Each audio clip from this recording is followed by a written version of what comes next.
Os alemães é muito difícil. Ele insiste, briga pela bola. Insiste Ronaldinho pro Rivaldo. Abriu espaço, bateu pro gol. Oliver Kahn, Ronaldinho bateu. Gol! Brasil!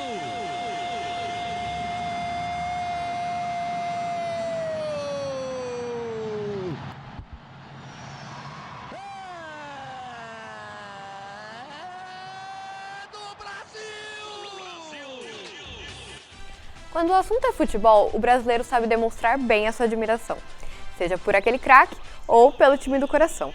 E quando chega na Copa do Mundo, parece que esse sentimento pelo esporte cresce ainda mais. Porém, você já deve ter conhecido ou ouvido falar de alguém que torce contra a seleção. Nesta reportagem, você confere como andam os sentimentos ambíguos pela nossa seleção de futebol. Eu vou torcer para o Brasil na Copa do Mundo porque eu sou brasileiro e eu adoro os brasileiros, adoro o Brasil. Então, eu ainda tô numa dúvida, né? Eu tô num dilema aí meio ético, se eu vou torcer ou não pra seleção na Copa do Mundo. Assim, falam que pelo fator Messi, às vezes vão torcer para a Argentina, que é nosso principal rival, pelo fator Cristiano Ronaldo. Acho que você pode ter até um apreço assim, pela seleção, mas assim, não torcer para o Brasil, eu acho que não tem muita justificativa. Bom, vou torcer no geral porque eu vou ficar feliz em si, né? Não pela questão do próprio futebol.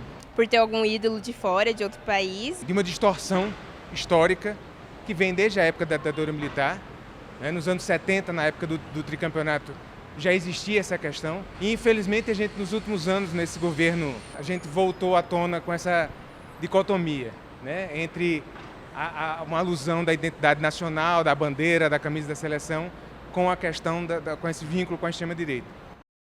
Que as Copas do Mundo marcaram períodos da vida da gente, isso é inegável.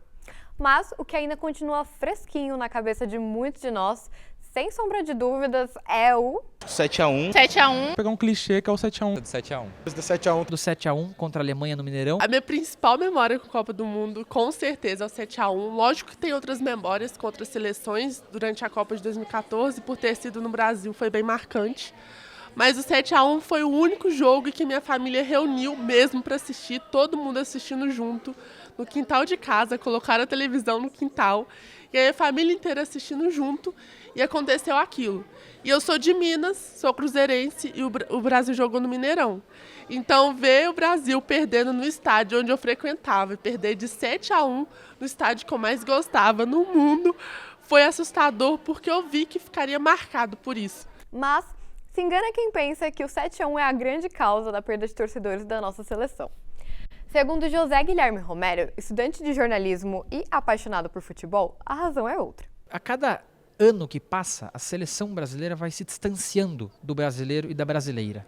Entendeu? No sentido de, a seleção joga muito pouco, a seleção tem, aí no meu caso eu falo pessoal, a seleção tem alguns cartolas que comandam ali a CBF, que incomodam, e incomodam não por suas opiniões, ou gestos, ou atitudes, porque isso também há nos clubes, mas incomodam os nossos clubes, né? Então acho que esses elementos eles acabam distanciando um pouco a seleção do brasileiro. Então eu acho que essa expectativa ela é mais criada por nós, torcedores, amantes do futebol, né, que gosta, que acompanha o esporte, do que pela seleção brasileira em si. Mas eu sempre levei o meu clube de coração mais a sério do que a seleção.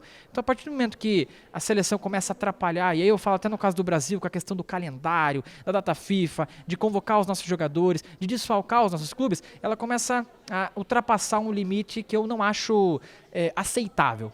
Então, por todos esses elementos, hoje eu não torço para a seleção, mas também não torço contra.